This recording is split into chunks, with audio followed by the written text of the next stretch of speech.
नवरात्रि पर्व के 8वें दिन का विशेष महत्व होता है। इस दिन को महाअष्टमी या दुर्गा अष्टमी के नाम से जाना जाता है। महागौरी का रंग पूर्णतः गोरा होने के कारण इन्हें महागौरी या श्वेतांबर धरा भी कहा जाता है। मान्यता है कि माँ महागौरी की पूजा करने से धन व सुख समृद्धि की प्राप्ति होती है। महागौरी गौर वर्ण की है। इनके आभूषण और वस्त्र श्वेत हैं। इनकी उम्र 8 साल की मानी गई है। इनकी 4 भुजाएं हैं और वृषभ पर सवार होने के कारण इन्हें वृषारूढ़ा भी कहा जाता है। सफ़ेद वस्त्र धारण करने के कारण इन्हें श्वेतांबरा भी कहा गया है। माँ महागौरी देवी पार्वती का ही एक रूप है। पार्वती जी ने भगवान शिव की कठोर तपस्या करने के बाद उन्हें पति के रूप में पाया था। एक बार देवी पार्वती भगवान शिव से रुष्ट हो गई। इसके बाद वह तपस्या पर बैठ गई। जब भगवान शिव उन्हें खोजते हुए पहुंचे तो वह चकित रह गए। पार्वती का रंग, वस्त्र और आभूषण देखकर उमा को गौर वर्ण का वरदान देते हैं। महागौरी करुणामयी, स्नेहमयी, शांत और मृदुल स्वभाव की है।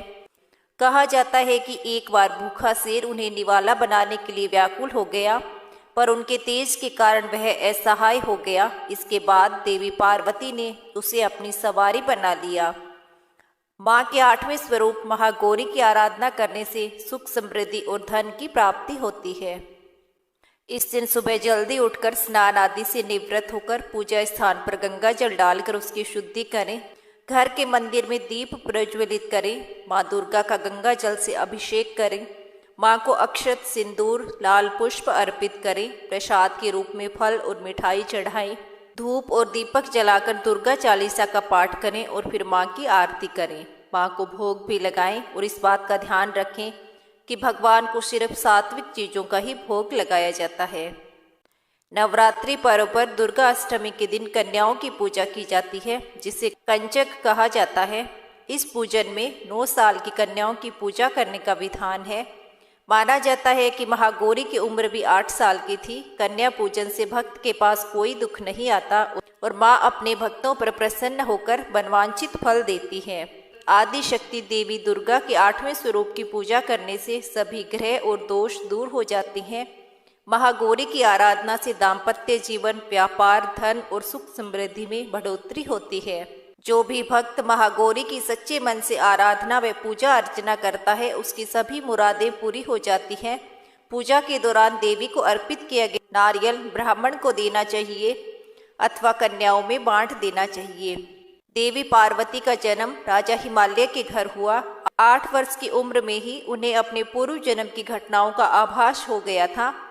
तब से ही वह भगवान शिव को पति के रूप में पाने के लिए उन्होंने तपस्या शुरू कर दी। तपस्या से देवी पार्वती को महान गौरव प्राप्त हुआ, इसलिए उनका नाम महागौरी पड़ा। इस दिन दुर्गा सप्तशती का पाठ करने से विशेष फल की प्राप्ति होती है। दुर्गा अष्टमी पूजा सामग्री की लिस्ट देखें। इसमें लाल चुनरी, लाल वस्त्र, मोली, श्रृंगार का सामान, दीपक, घी या तेल, धूप, नारियल, साफ चावल, कुमकुम, फूल, देवी की प्रतिमा या फोटो, पान, सुपारी, लौंग, इलायची, बतासे या मिश्री, कपूर, फल, मिठाई और कलावा चाहिए होता है। माँ दुर्गा की विधि विधान से पूजा करने का बहुत ही महत्व है। पूरे श्रद्धा भाव से माँ की पूजा करनी चाहिए और पूजा की सभी सामग्री एकत्रित करके ही पूजा शुरू करें। पूजा के दौरान बार बार ना उठें, ऐसा करना अशुभ माना जाता है। माँ दुर्गा की पूजा में तुलसी या दुर्वा का उपयोग भूल कर भी ना करें, क्योंकि गणेश जी को दुर्वा चढ़ाया जाता है, लेकिन दुर्गा पूजा के दौरान माता रानी को तुलसी या दुर्वा का पत्ता नहीं चढ़ाना चाहिए। नवरात्रि की पूजा में मदार के फूल का इस्तेमाल ना करें। पूजा के लिए लाल या पीले रंग को चढ़ाना ही शुभ माना जाता है। गुड़हल का रूप माँ को विशेष रूप से प्रिय होता है, इसलिए गुड़हल या गुलाब का फूल उन्हें अर्पित कर सकते हैं। पूजा के लिए आप जिस आसन पर बैठते हैं उसे भूल कर भी पैरों से ना खिसकाएं। आसन को हमेशा हाथों से ही खिसकाना चाहिए। साथ ही पूजा के दौरान चमड़े का बेल्ट या पर्स अपने आसपास नहीं रखना चाहिए। मान्यता है कि इससे माता रानी नाराज हो जाती है। घर की सुख शांति के लिए नवरात्रि में दुर्गा सप्तशती का पाठ करना चाहिए। दुर्गा सप्तशती के साथ ही कवच, कीलक और अर्गला स्रोत का पाठ जरूर करना चाहिए। व्रत रखने वाले भक्त कन्याओं को भोजन कराने के बाद ही अपना व्रत खोलते हैं। कन्याओं को देवी माँ का स्वरूप माना जाता है। मान्यता है कि इस दिन कन्याओं को भोजन कराने से घर में सुख शांति और संपन्नता आती है। कन्या भोज के दौरान 9 कन्याओं का होना आवश्यक होता है। इस बीच यदि कन्याएं 10 वर्ष से कम आयु की हो तो जातक को कभी धन की कोई कमी नहीं रहती और उसका जीवन उन्नतशील बना रहता है। आमतौर पर नवमी को कन्याओं का पूजन करके उन्हें भोजन कराया जाता है, लेकिन कुछ श्रद्धालु अष्टमी को भी कन्या पूजन करते हैं। नवरात्रि में अष्टमी और नवमी के दिन कन्या भोजन का विधान ग्रंथों में भी बताया गया है। इसके पीछे भी शास्त्रों में वर्णित तथ्य यही है। 2 से 10 साल तक की उम्र की 9 कन्याओं को भोजन कराने से हर तरह के दोष समाप्त होते हैं। कन्याओं को भोजन कराने से पहले दिन नैवेद्य लगाएं और भेंट करने वाली चीजें भी पहले देवी को चढ़ाएं और इसके पश्चात कन्या भोज और पूजन करें। कन्या भोज न करवा पाए तो भोजन बनाने का कच्चा सामान जैसे चावल, आटा, सब्जी, फल कन्या के घर जाकर उन्हें भेंट कर सकते हैं। अष्टमी को विविध प्रकार से माँ शक्ति की पूजा करें। इस दिन देवी के शस्त्रों की भी पूजा करनी चाहिए। इस तिथि पर विविध प्रकार से पूजा करनी चाहिए। विशेष आहुतियों के साथ देवी के प्रसन्नता के लिए हवन करवाना चाहिए।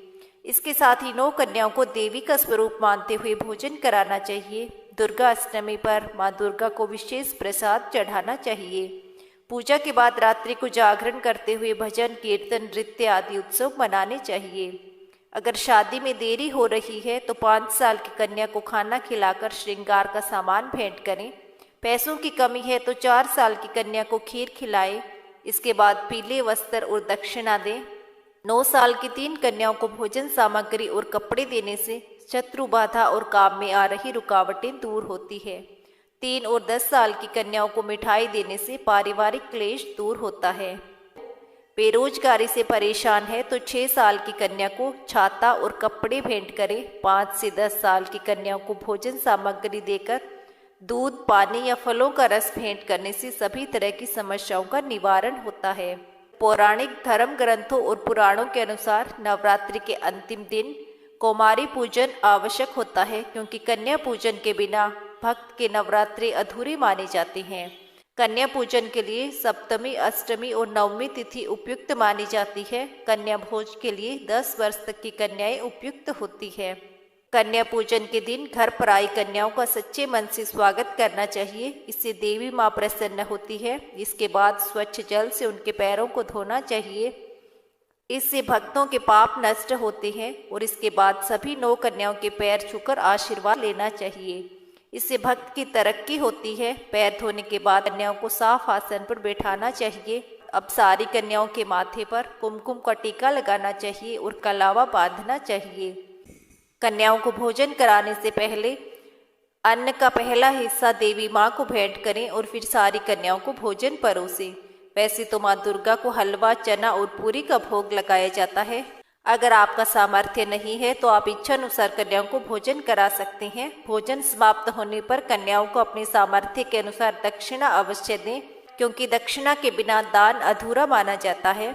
यदि आप चाहती हैं तो कन्याओं को कोई अन्य भेंट भी दे सकते हैं। अंत में कन्याओं की जाते समय पैर छूकर उनका आशीर्वाद लें और देवी माँ को ध्यान करते हुए कन्या भोज के समय हुई भूल के लिए क्षमा मांगे। ऐसा करने से देवी माँ प्रसन्न होती है और भक्तों के सभी कष्ट दूर होते हैं।